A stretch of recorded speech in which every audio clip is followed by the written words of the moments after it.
For many, childhood is remembered as a time of safety, laughter, and simple joys. Mine, at least in the very beginning, carried some of those same colors, though the shadows were always nearby. I was born in the summer of 1950, in a small timber town tucked deep in the Ozark Mountains of Arkansas, not far from the White River. Our home stood at the end of a dirt lane that wound down to the river's edge. It wasn't much, just a two-room wooden house, whitewashed on the outside, though the paint had long since faded. A sagging front porch overlooked the water and the rolling hills beyond. From our porch, I often watched barges pushing down the White River, their loads stacked with timber cut from the forests where my father worked. The river was both lifeline and mystery, sometimes calm and shimmering, other times swollen and roaring with spring rains, threatening to sweep away anything in its path. So if you're watching, baby, go ahead and like this video, comment where in the world you're watching from, and make sure to subscribe so you don't miss tomorrow's story. 'Cause this ain't just my story, it's the story of too many women who had to smile through the silence. My father, Henry Miller, worked at the lumber mill like most men in our town. He was tall, broad-shouldered, and had skin bronzed by the sun and scarred by the dangers of his trade. When he was sober, he was quiet, almost brooding.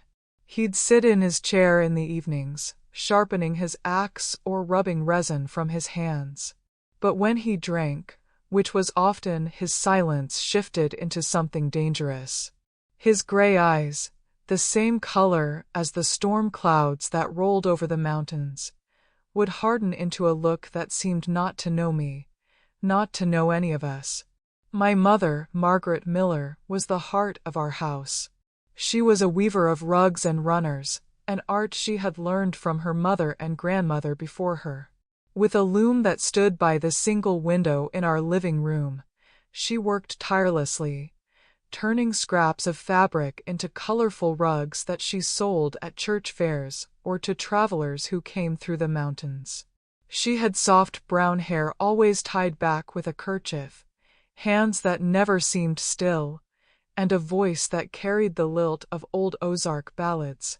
Sometimes she would hum while she worked, the notes mingling with the clack of her loom, and those were the moments when our little home felt gentlest, most alive. I was the fourth of 5 children. Linda, the eldest, was 11 years ahead of me, and already restless for escape. Marjorie came next, 9 years older than I was, then Charlie, 5 years older and the only older brother I had. After me came Andrew, 3 years my junior, who from the very beginning showed a tenderness that set him apart from the rougher boys around us. Our house was too small for so many bodies. My parents slept in one room while we children piled into the other.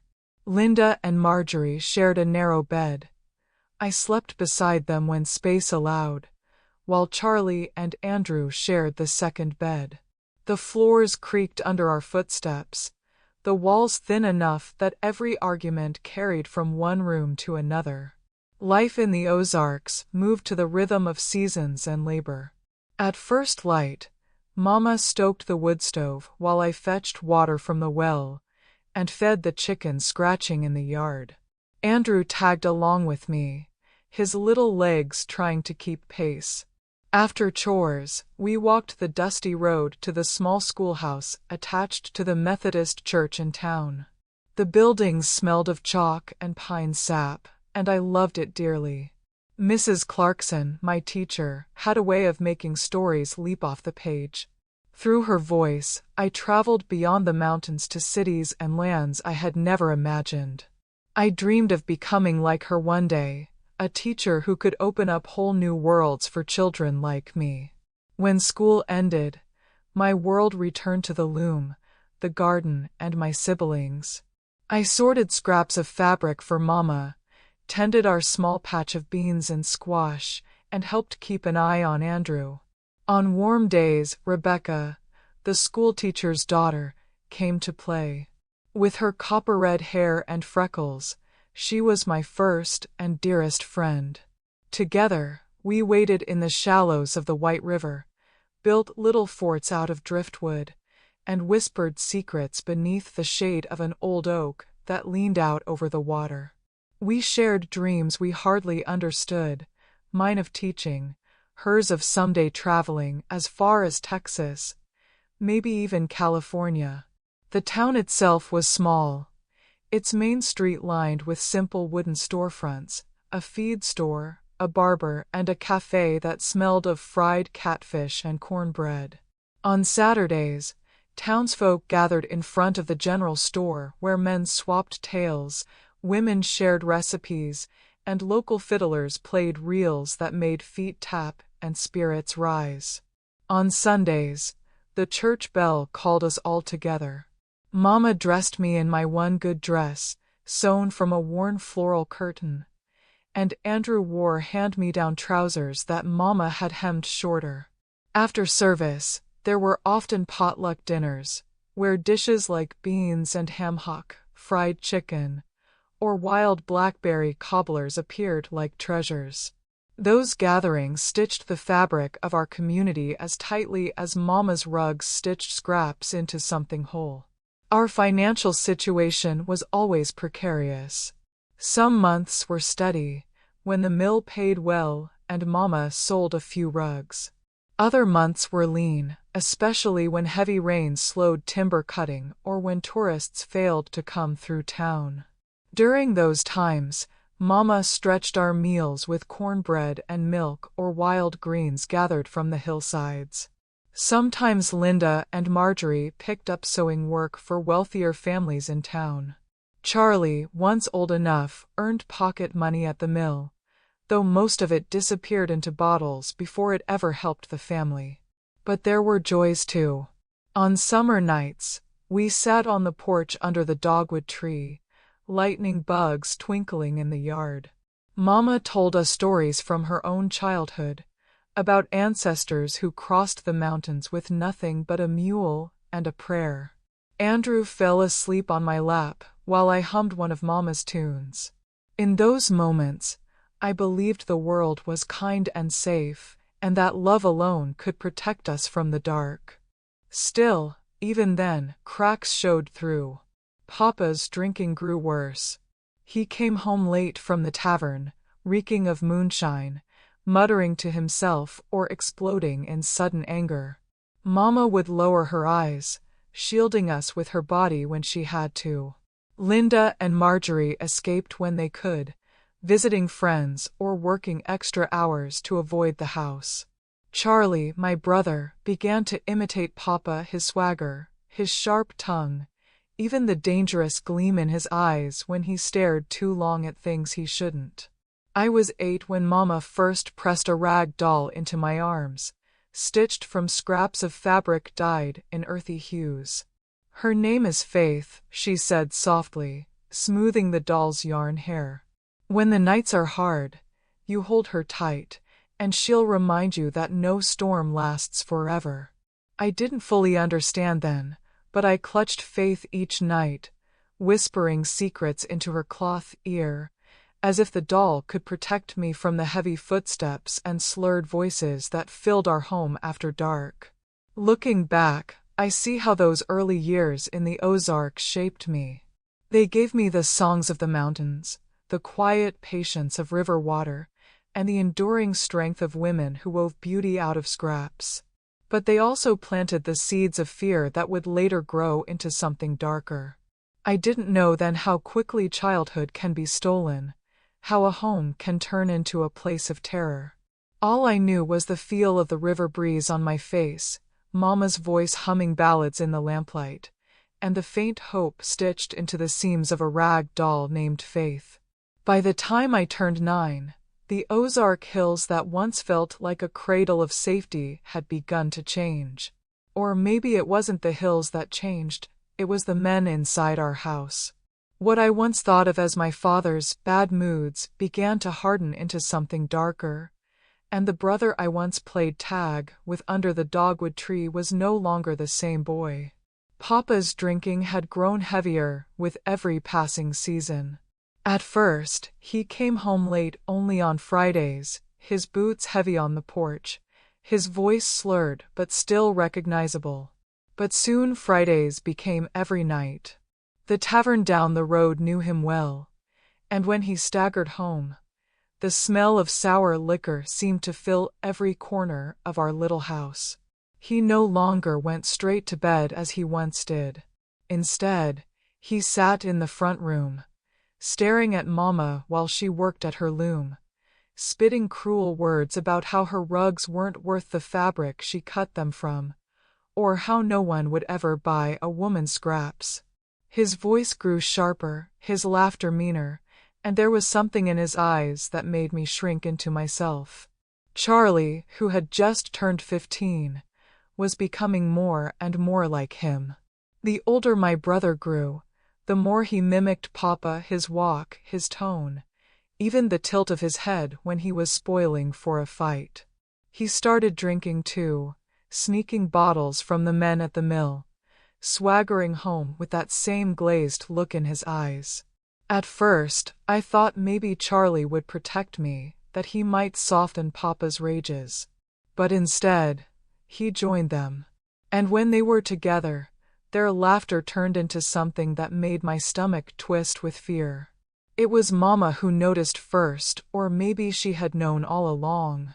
She began to keep me closer to her side whenever Papa and Charlie were around. "Evelyn," she would whisper while weaving at the loom, her hands moving faster and faster, "stay by me when they're home. If they ask for you, tell them you're busy helping me." She didn't explain what she meant, not in words, but I could hear the urgency in her voice. It was the same urgency that lived in her eyes every time Papa stumbled through the door. Our home grew smaller in those days. Linda had married a boy from a nearby town and moved away. Marjorie found work as a housemaid in Little Rock, only coming home on weekends when she had no choice. That left me, Mama, little Andrew, and the two men whose shadows filled every room. I began to notice the way Charlie looked at me when Mama wasn't watching. Not the look of a brother, but something colder, something I couldn't name at the time. He would corner me in the yard or linger too long in the doorway when I passed.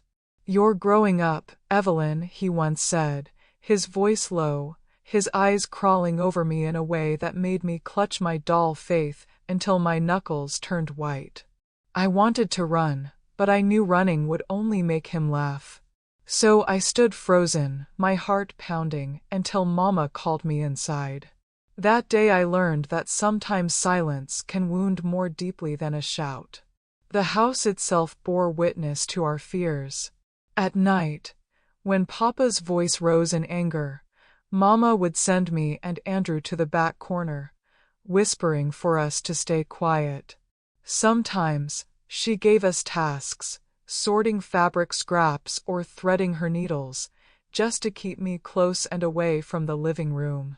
I often wondered why she didn't leave, why she endured the shouting, the insults, the threats.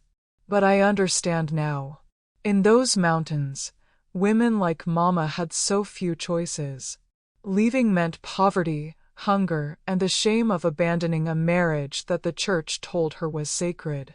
She bore it all in silence, but her silence was laced with strategy. She was watching, planning, waiting for the moment she might have to do something more than endure. At school, Mrs. Clarkson began to notice the bruises I couldn't hide. One afternoon, when she saw a deep purple mark on my arm, she paused as she handed me a book. "What happened, Evelyn?"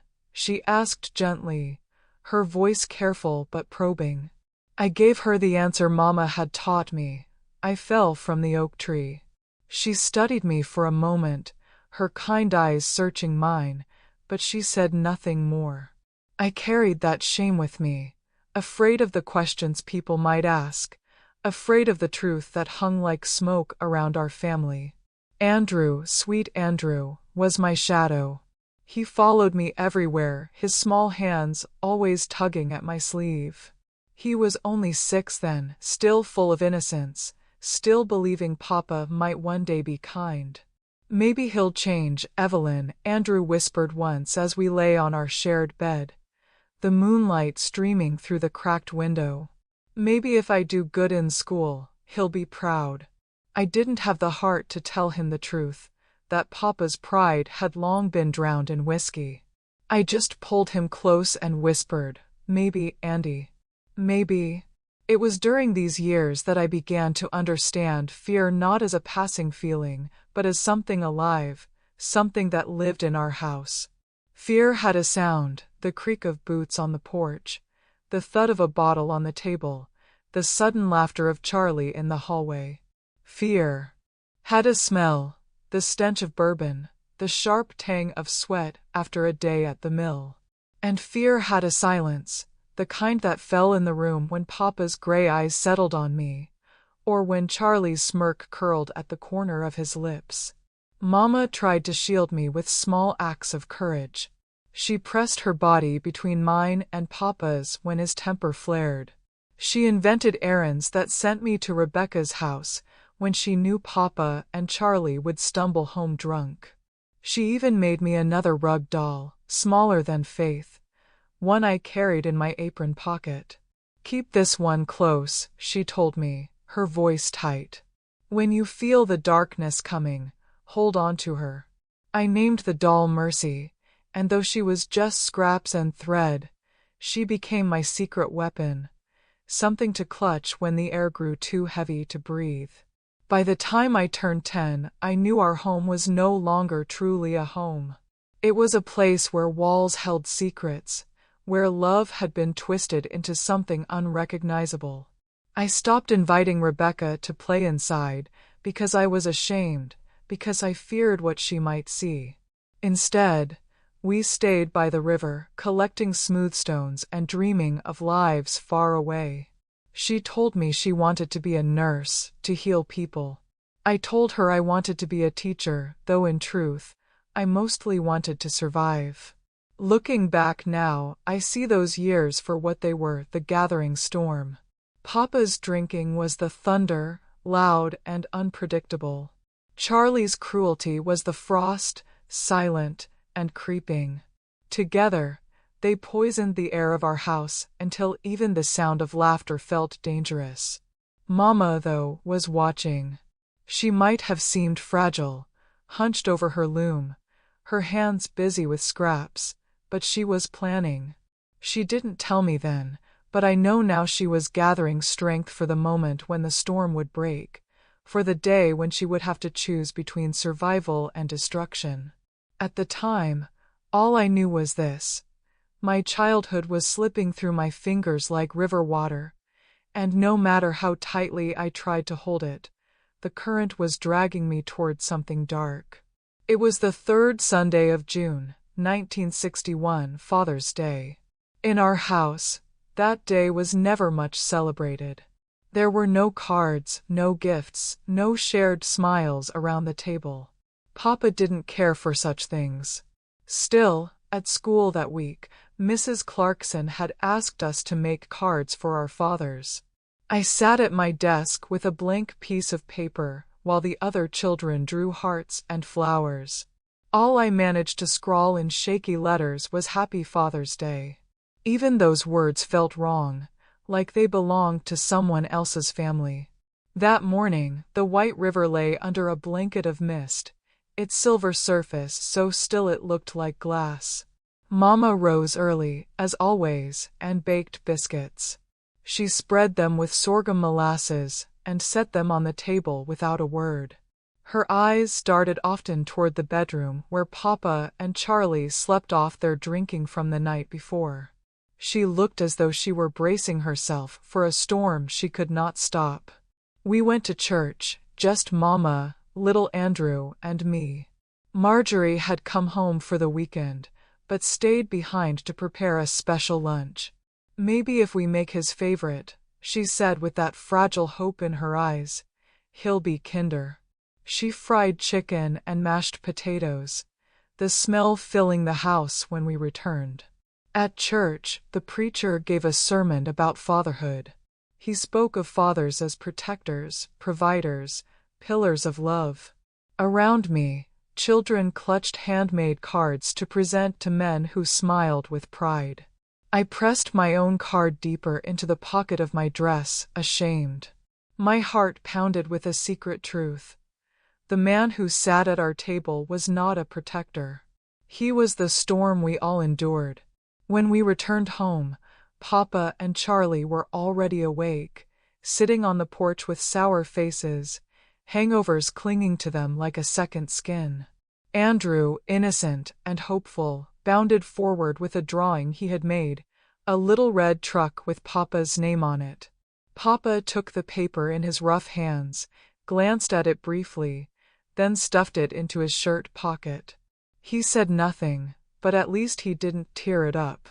That silence felt, to Andrew, like a gift. "And you, Evelyn," Charlie drawled, his eyes narrowing on me. "Don't you have something for our father?"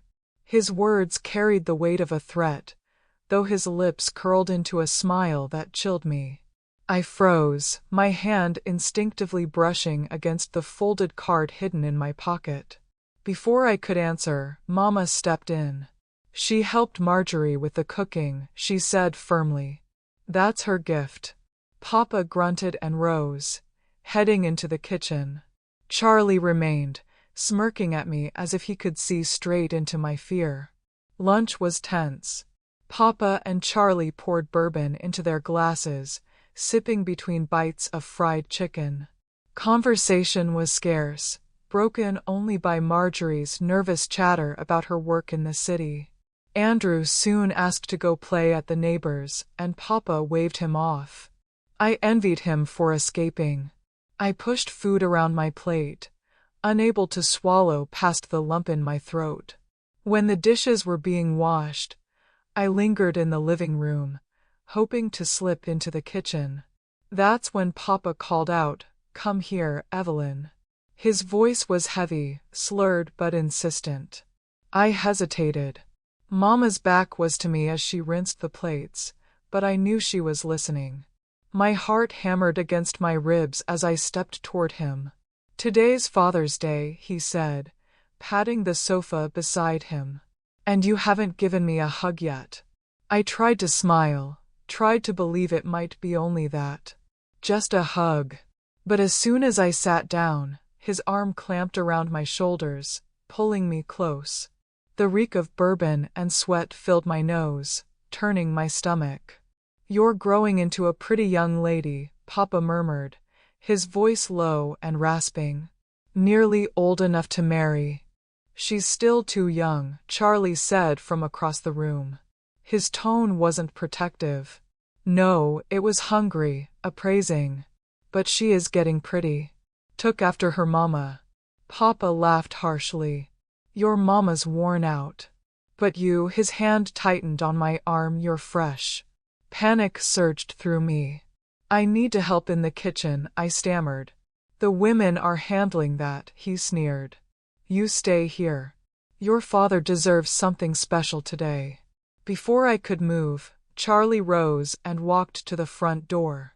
With deliberate slowness, he turned the key in the lock. The sound click was louder than thunder. My blood froze. "What are you doing?" I whispered, terror shaking my voice.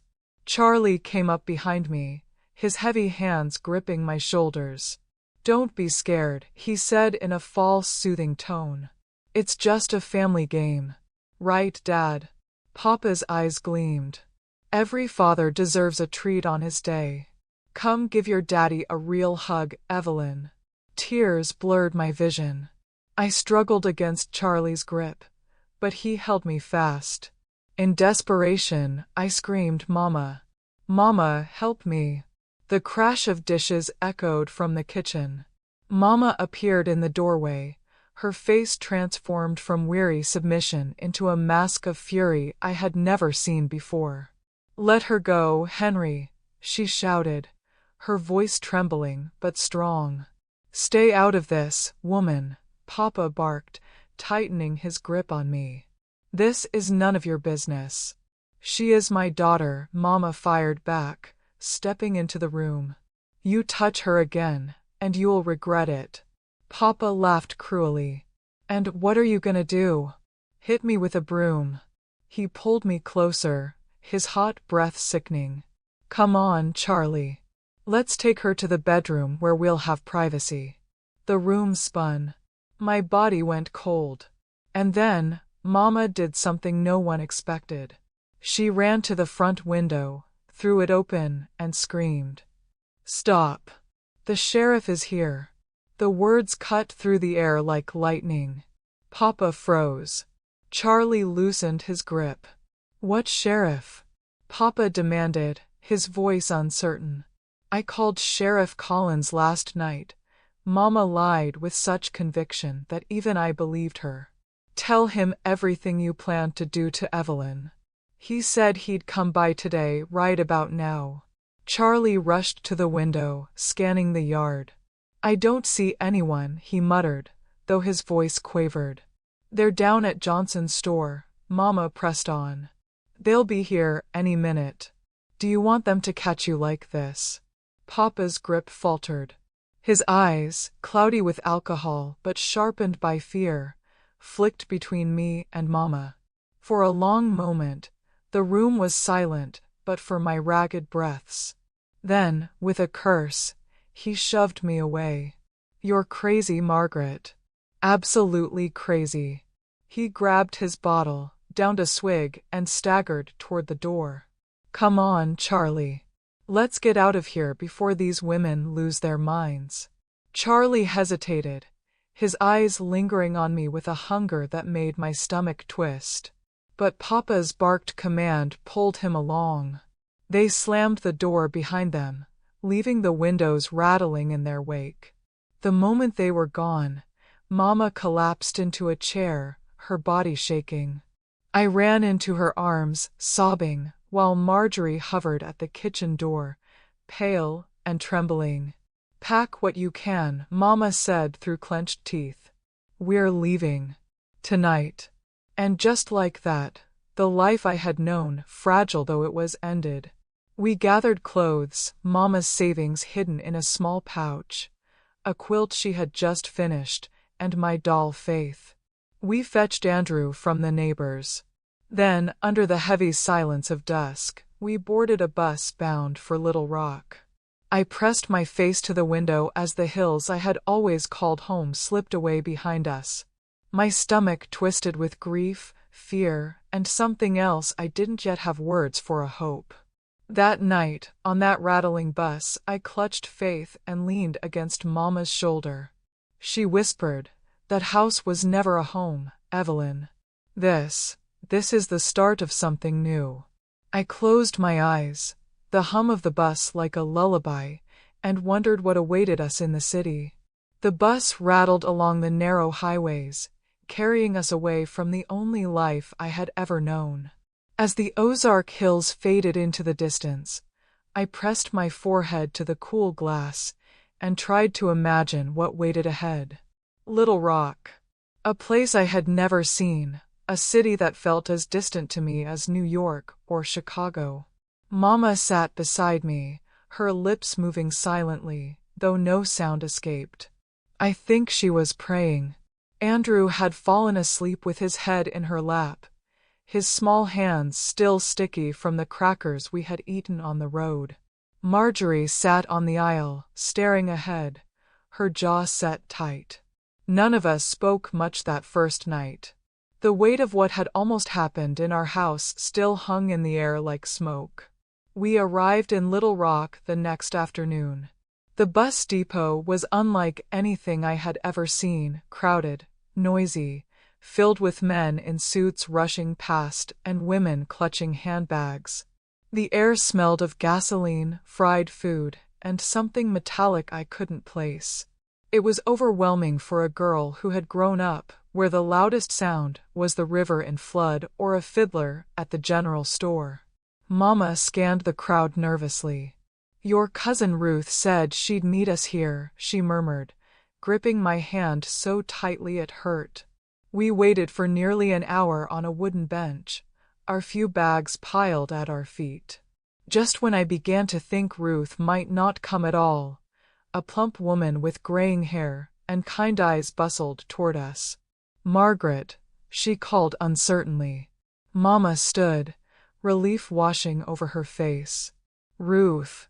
"Oh, thank the Lord." The two embraced, though I could tell it had been years since they'd last seen each other. Ruth turned to us children with a mix of curiosity and concern.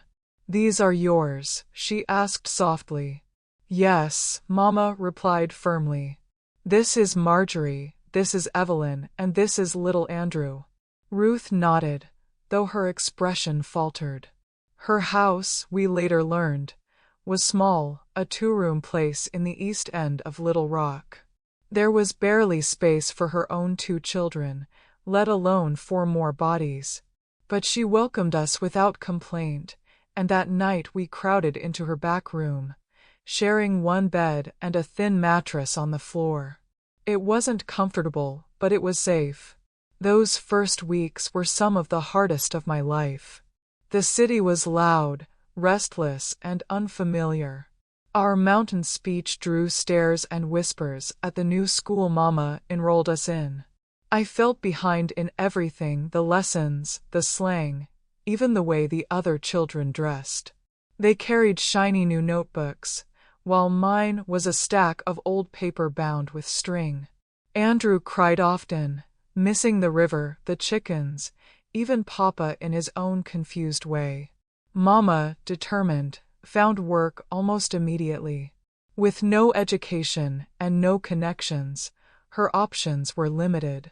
She took a job as a laundress for a wealthy family in the Heights, scrubbing sheets, shirts, and dresses by hand until her fingers cracked and bled. She left before dawn and returned after dark, exhaustion etched into her face. Marjorie, already used to domestic work, found employment as a kitchen helper at a downtown cafe. She came home each night smelling of grease and soap, her eyes heavy, but her arms full of scraps of food the owner allowed her to take. Still, it wasn't enough. Rent was high, and though Ruth was kind, she made it clear her house was too crowded. Within 2 months, Mama scraped together enough for us to rent a single room in a boarding house near the train depot. The room was damp, noisy, and smelled of coal smoke, but it was ours. We shared one narrow bed and a mattress on the floor, our few belongings stacked in the corner. The bathroom was down the hall, shared with a dozen men who came and went at all hours, their voices loud with drink. That winter was bitter cold, harsher than anything I remembered in the hills. The wind cut through the cracks in the boarding house walls, and Andrew coughed at night, his thin frame shivering under our patchwork of donated blankets. Mama patched our clothes with scraps from the rugs she still tried to weave in her free time, but nothing seemed to keep the chill out. It was during those desperate days that I made my decision. I couldn't just sit by and watch Mama wear herself to the bone. We needed money. So one morning, while she was still asleep, I slipped out and walked to the train depot. I had heard men there sometimes hired helpers, boys mostly, to carry newspapers, sweep floors, or run errands. The depot was alive with noise, whistles, shouts, the screech of brakes on steel. I found an older man stacking bundles of newspapers and mustered the courage to ask if he needed help. He looked me up and down, his brows raised. "You're awfully small," he said. "I'm strong," I lied, lifting one of the bundles to prove it. My arms trembled, but I didn't let go. The man chuckled. "All right then. You can help sell papers by the platform. I'll give you a few cents for every copy gone." And so, at 11 years old, I became a newspaper seller at the Little Rock Depot. Each morning before school, I shouted headlines to rushing passengers: politics, accidents, the latest ball scores. My voice cracked, my feet ached, But when I returned with coins in my pocket, pride swelled in me. For the first time, I could hand Mama money, and though she scolded me at first for working without her permission, I saw the way her eyes softened when she counted those coins. But the work was dangerous. Grown men jostled me, sometimes with cruel laughter. The trains hissed and thundered past, their sheer force terrifying. And always, at the edges of my mind, was the fear of being recognized, of Papa or Charlie somehow appearing, their hands reaching for me in the crowd. School became harder. I was often late, sometimes so tired from selling papers that I couldn't focus on my lessons. My classmates mocked my patched dress, my mountain accent, my ink-stained fingers. I told myself it didn't matter, that survival was more important than their laughter. Yet at night, when the room was dark and the others slept, I wept quietly into my pillow, missing the river, missing Rebecca, missing a childhood I realized I had already lost. Mama tried to shield us, to stitch scraps of hope into our days. On Sundays, she insisted we go to church, even if all we had to wear were faded clothes. "The Lord hasn't abandoned us," she'd whisper, holding Andrew's hand. Sometimes I believed her. Other times, when my stomach growled with hunger or when I saw her hands red and raw from scrubbing another family's sheets, I wondered if perhaps the Lord had turned his face away. It was in those bleak days that Ruth fell ill. She had welcomed us into her home when we had nothing, but her health gave way to a sickness the doctors called tuberculosis. The news spread through the neighborhood like wildfire, and whispers grew that we children should stay away for fear of catching it. Mama wept quietly when she heard. Ruth had been her last tether to family in the city, and losing her felt like losing the final scrap of familiarity. After Ruth was taken to a sanitarium, we had no one left in Little Rock. Just the four of us, clinging together in that drafty boarding house, trying to make a life out of scraps. Yet, somehow, in that struggle, I began to feel something I hadn't before. A flicker of determination. Each paper I sold, each coin I brought home, was proof that I could help, that I could fight back against the darkness. What I didn't know then was that help would soon come from places I least expected, from a woman in our neighborhood with knowledge older than any doctor, and from a boy at the depot who carried kindness in his quiet eyes. But at that time, all I knew was that we were strangers in Little Rock, fighting to survive each day, waiting for a miracle we weren't sure would ever come. The winter of 1962 cut deeper than any blade I had ever known. The damp walls of the boarding house seemed to sweat cold into our bones, and Andrew's cough grew harsher with each passing night. His small frame shook under the thin quilts Mama had patched together, his lips sometimes tinged blue in the morning light. Mama did everything she knew: herbal teas, steam from boiling water, prayers whispered late into the night, but nothing seemed to soothe him for long. One particularly bitter night, as wind howled through the cracks of our window, I lay awake listening to Andrew's ragged breathing. Mama sat at the edge of the bed, her shoulders slumped, her eyes fixed on the boy she could not heal. In that moment, the strength I had always seen in her faltered. She pressed her hands together, not in prayer but in despair. For the first time, I wondered if we had escaped one death only to be claimed by another: poverty, hunger, sickness. It was the next morning, when hope seemed gone, that we met Aunt Rosa. She lived 2 houses down, an elderly woman with skin dark as river clay and hair wrapped in colorful scarves.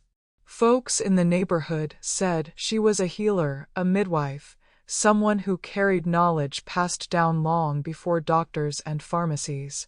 She had seen Andrew playing in the yard weeks before and had taken a liking to him.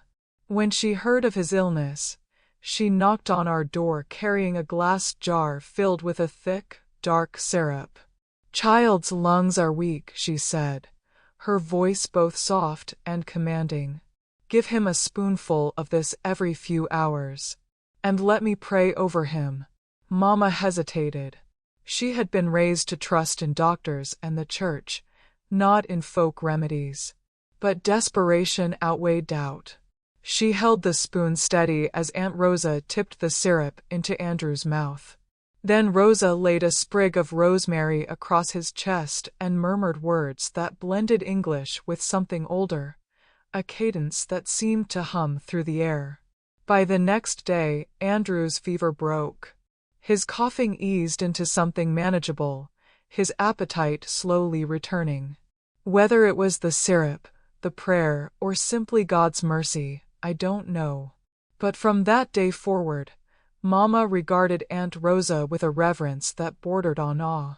Rosa became more than just a healer to us, she became family. She taught Mama which plants in the city lots could be brewed into teas, which herbs eased wounds, and how to stretch meals with spices that brought warmth to even the plainest beans. To me, she became a teacher of a different kind. "Strength," she told me once, placing her wrinkled hand over mine, "isn't just about surviving. It's about finding ways to help others even when you barely have enough for yourself." Through Rosa, we found our place in the neighborhood's invisible web of survival. Families shared what little they had. When someone baked bread, a loaf was divided among houses. When a hog was butchered, neighbors brought over scraps of meat. Mama, in turn, began weaving again. She didn't have her full loom anymore, but she pieced together small mats and table runners on a portable frame. Word spread, and soon women from nearby churches came asking for her work. The few coins they paid made all the difference. It was also during that time that I met David. He was a few years older, maybe 16 then, working at the depot as a delivery boy. With a cargo bicycle, he carted parcels and groceries across the city for vendors. I first noticed him because he was quiet, not like the rowdy men who laughed too loudly or pushed me aside when I tried to sell papers. David had a steady way about him. His dark eyes missed nothing, and though he rarely spoke, when he did his words were kind. We began sharing breaks, half a sandwich on the depot steps, or a soda bottle passed between us. Slowly, I learned his story. His father had died in a mill accident when he was little, leaving his mother to raise 4 children. David, the oldest, had left school early to help provide. "Family comes first," he told me simply. "That's just how it is." Perhaps that was why I trusted him enough to share my truth one afternoon. I don't know what cracked me open. Maybe the exhaustion of another long day, maybe the gentleness in his silence. As we walked together toward my bus stop, I found myself spilling everything. Papa, Charlie, the locked door on Father's Day, Mama's desperate bluff about the sheriff, our escape. Words I had kept buried poured out like a flood. David didn't interrupt. He didn't flinch or look at me with pity. His jaw tightened, his fists clenched, but his voice remained calm. "If they ever come here," he said finally, "they'll have to go through me first." It wasn't romantic love yet, I was too young, and we were both too consumed with survival. But it was something just as important. A promise. A bond. A safe harbor where my story could rest without fear. Meanwhile, life in our little room remained hard. Rent ate up most of Mama's wages, leaving little for food. Some nights, all we had was cornbread and beans. But even in those lean times, there were moments of grace. Rosa would bring over a pot of soup rich with herbs. A neighbor would slip a loaf of fresh bread into our hands. Marjorie, exhausted from long hours at the cafe, would laugh at Andrew's silly drawings, her voice filling the room with warmth. The boarding house itself was far from safe. The men who lived there were loud, rough, sometimes frightening. More than once, Mama kept us inside for days when fights broke out in the hallways. But slowly, the four of us, Mama, Marjorie, Andrew, and me, wove a kind of home out of scraps of kindness and stubborn will. One evening, after Andrew's laughter had filled the room for the first time in months, Mama took my hand. "Evelyn," she said softly, "do you remember what I told you about rugs?" "Yes," I replied. "That you take broken pieces and stitch them into something whole." She smiled faintly. "That's what we're doing now. Stitching a life from scraps. It may not be pretty, but it will keep us warm." I didn't know then how right she was. That winter, with Rosa's guidance, with David's quiet friendship, with Mama's relentless strength, we began to stitch together something fragile but real, survival. And though fear still lived in me, fear of Papa's gray eyes, of Charlie's smirk, of the chance they might track us to the city for the first time, I felt something stronger stirring alongside it. Not just survival, but hope. By the time 1963 rolled around, we had survived a full year in Little Rock. I won't say it was easy, Lord knows every day felt like a battle, but for the first time since we'd fled the Ozarks, I began to feel that maybe our lives weren't only about running from the past. Maybe, just maybe, we were moving toward something new. Mama's hands never rested. She still worked long hours as a laundress, her palms raw from scrubbing, but with Aunt Rosa's help she started weaving again in earnest. Word of her rugs spread beyond our little neighborhood. The pastor's wife from a nearby church bought one, then another woman asked for 2 more as gifts, and soon Mama was taking small orders. At night, when her weary body could barely stand, she still sat by the loom and wove scraps into patterns. "These hands may ache," she told me once, "but they're making a future." Marjorie, too, found steadier work. The cafe where she had been barely scraping by closed down without warning, leaving her devastated. But Rosa's cousin introduced her to a small clothing factory on the south side of town. She started out as a basic seamstress, but was quickly promoted for her skill and speed. The pay wasn't much by city standards, but to us it was a lifeline. She came home with her first full paycheck folded neatly in her pocket, her face glowing with pride. "Guess what?" she announced that night, dropping the envelope onto the table. "I found a house to rent. It's not much, just 1 bedroom and a little yard, but it's a home. No more boarding houses."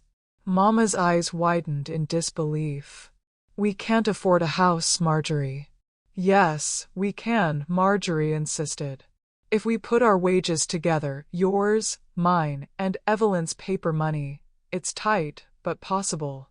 We'll finally have a place of our own." I'll never forget the look on Mama's face when she realized it could be true. For the first time in months, her shoulders seemed to relax, and her lips curved into a real smile. We moved in December of 1963. The house stood on a quiet street in the older part of Little Rock, paint peeling, windows drafty, but to us it was a palace. It had a tiny kitchen, a living room that doubled as a bedroom, and a single narrow bedroom where Mama and Andrew slept. Marjorie and I took the living room, rolling out blankets at night and folding them each morning. In the yard, Mama planted herbs and vegetables as soon as spring allowed, determined to coax life from even the smallest patch of earth. It was in that house that I began to feel something I hadn't in years: stability. For the first time, I didn't fall asleep afraid that the men in the hall might stumble in, or that Papa's shadow might appear in the doorway. The fear hadn't vanished, but it had dulled, softened into something I could push back against. I still worked at the depot, selling papers before school, my voice hoarse from shouting headlines. But now, instead of returning to a damp, crowded room, I came back to a house that smelled of Mama's stews or Marjorie's biscuits. Andrew, healthier since Aunt Rosa's remedies, chased a stray cat he'd adopted through the yard. And on Sundays, we walked to church together, all of us wearing second-hand clothes that Mama had mended into something presentable. It was during this time that David became more than just a friend from the depot. He had always been protective, quietly making sure no man pushed me too hard or mocked me when I dropped papers. But as months passed, his presence grew into something deeper. When I lagged behind in school, struggling to balance work with lessons, he encouraged me.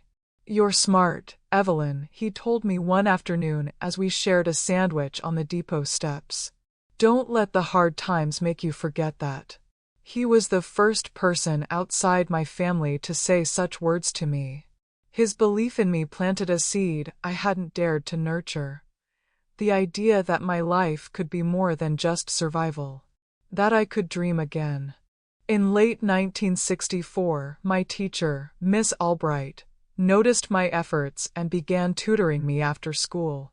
I wanted to give up more than once, convinced I'd never catch up, but David's steady encouragement kept me going.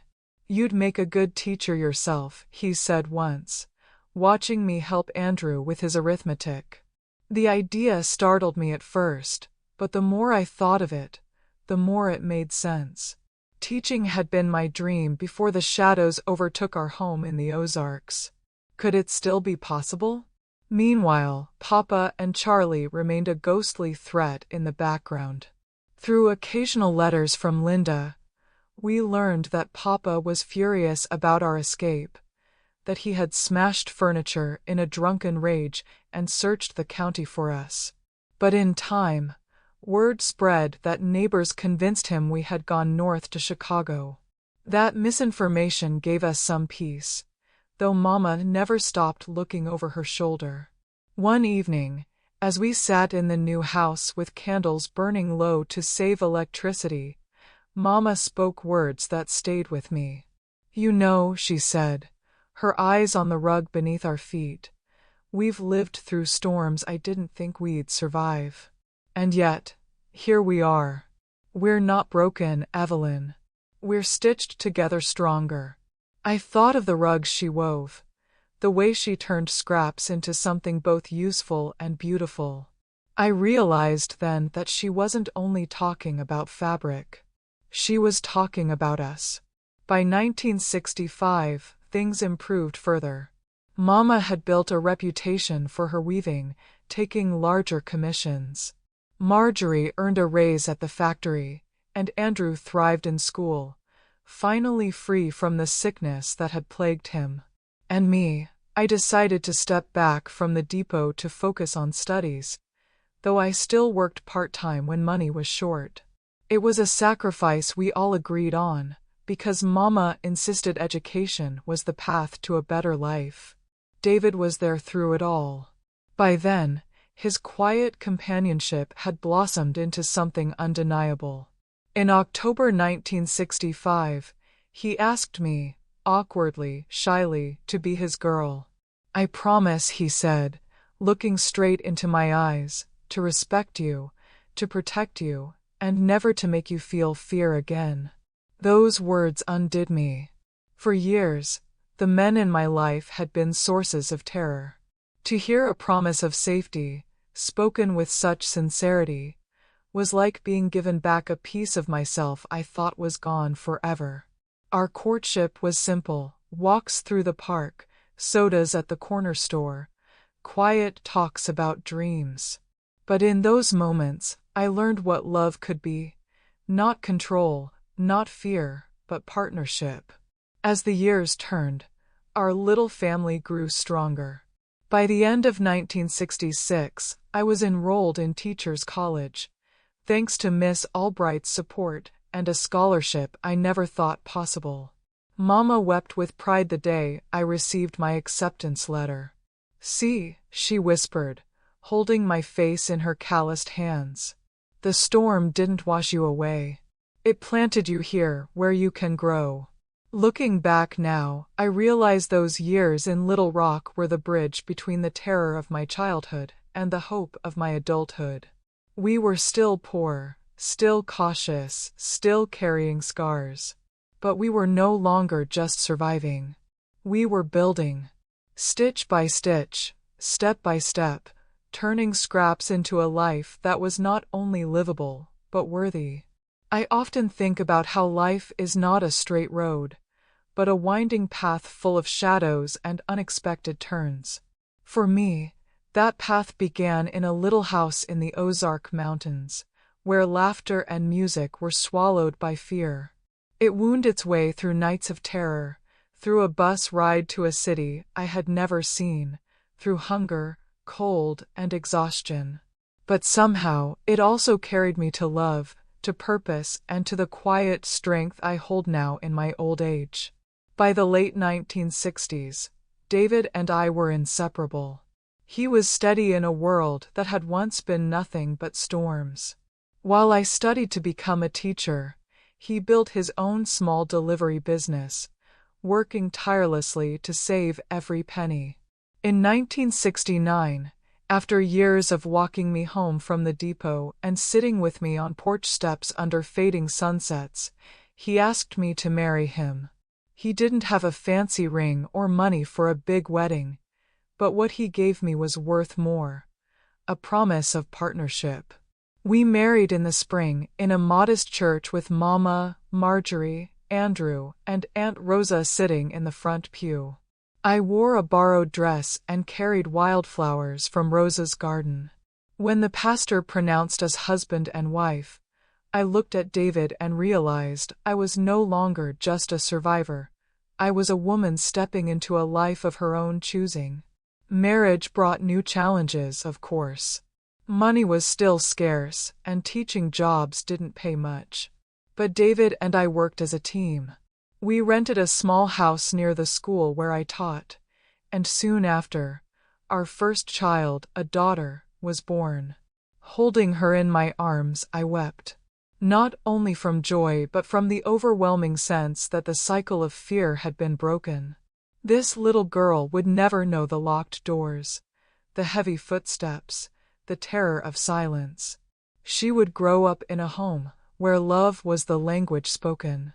Mama lived to see all three of my children born. She spent her later years weaving rugs and telling stories of the mountains to her grandchildren, her hands always busy, her eyes always soft. When she passed in 1982, I felt a piece of the earth crumble beneath me. Yet I also knew she left behind more than grief. She left strength, courage stitched into every fiber of who I was. Marjorie never married, but became a second mother to my children.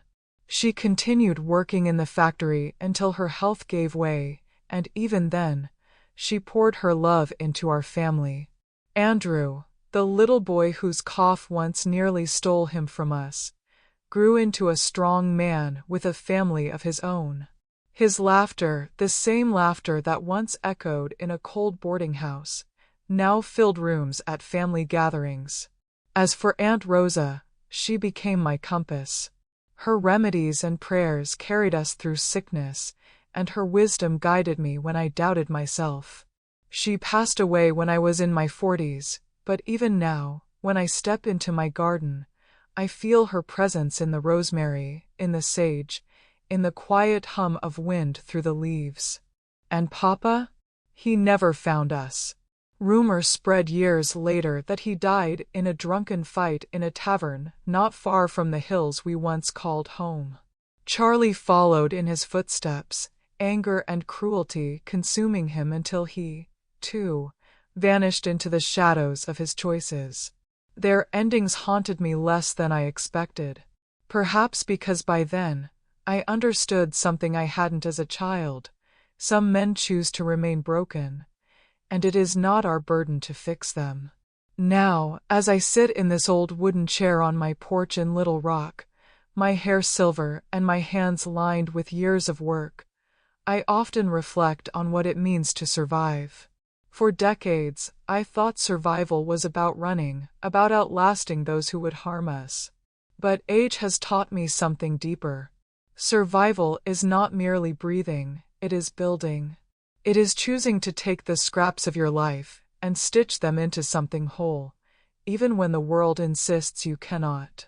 When my grandchildren ask me about my past, I do not tell them every detail. Some stories are too heavy for young hearts. But I do tell them this: you come from a line of women who refuse to be broken. Your great-grandmother Margaret wove hope from scraps. Your Aunt Marjorie gave up her own dreams so that we might live. And I chose to keep going, even when the night seemed endless. That strength is your inheritance. Carry it well. There are nights when I wake to echoes of the past, a slam of a door, the sound of footsteps on creaking wood, and for a moment, I am that little girl again, frozen in fear. But then David stirs beside me, his hand finding mine even in his sleep, and I remember, I am safe. I am loved. I am no longer trapped in the house of shadows. Sometimes I walk through the classroom where I once taught, long since retired, and I see the faces of children who grew into doctors, builders, mothers, dreamers. They remind me why I kept fighting to get my education. Every child deserves safety, dignity, and a chance to grow beyond their beginnings. Teaching gave me a way to pour that belief into others, to plant seeds I may never see bloom. My story isn't just mine. It belongs to every woman who has endured silence, every child who has felt powerless, every family who has stitched survival from scraps. And so, even now, I share it. Not for pity, but for hope. Because here is what I have learned after all these years. The past may mark you, but it does not have to define you. Pain may shape your story, but it does not have to write the ending. And love, the kind built on respect and tenderness, can heal even the deepest wounds. So when I see my grandchildren playing in the yard, their laughter spilling into the evening air, I smile. For they are the proof. Proof that cycles can be broken, that storms can pass, that even from the darkest soil, new life can bloom. And when the day comes that I leave this earth, I hope they remember me not just as a survivor, but as a woman who chose to keep weaving, stitching strength, love, and legacy into the fabric of our family. That, more than anything, is my victory. You may wonder why I've chosen to tell this story now, after so many years of silence. The truth is, silence can feel like safety, but it also becomes a cage. Tonight, I open that cage, letting the birds of memory fly free, not because I want to relive the pain, but because I want you to know, even in the deepest valleys, light can find its way through the cracks. I kept my story hidden like a rug turned face down, its patterns concealed. But now, at this stage of life, I see that every thread, every dark knot, every broken scrap, was part of a greater design. Pain stitched me, yes, but so did courage, so did love. And what once felt like ruin has become a tapestry of survival and legacy. If you are listening and carrying wounds of your own, hear me gently. You are not alone. Scars are not shameful. They are proof that the fire did not consume you. You can take your broken pieces and weave them into something whole. You can build a future where fear once reigned. If my family could rise from ashes, so can you. And to the younger ones watching, remember, your choices can either chain the next generation or free them. My hope is that by speaking now, my grandchildren and yours will inherit not silence, but strength. If this story has touched you, I kindly ask you to leave a comment, share your thoughts, and subscribe so these lessons of resilience reach others who may need them.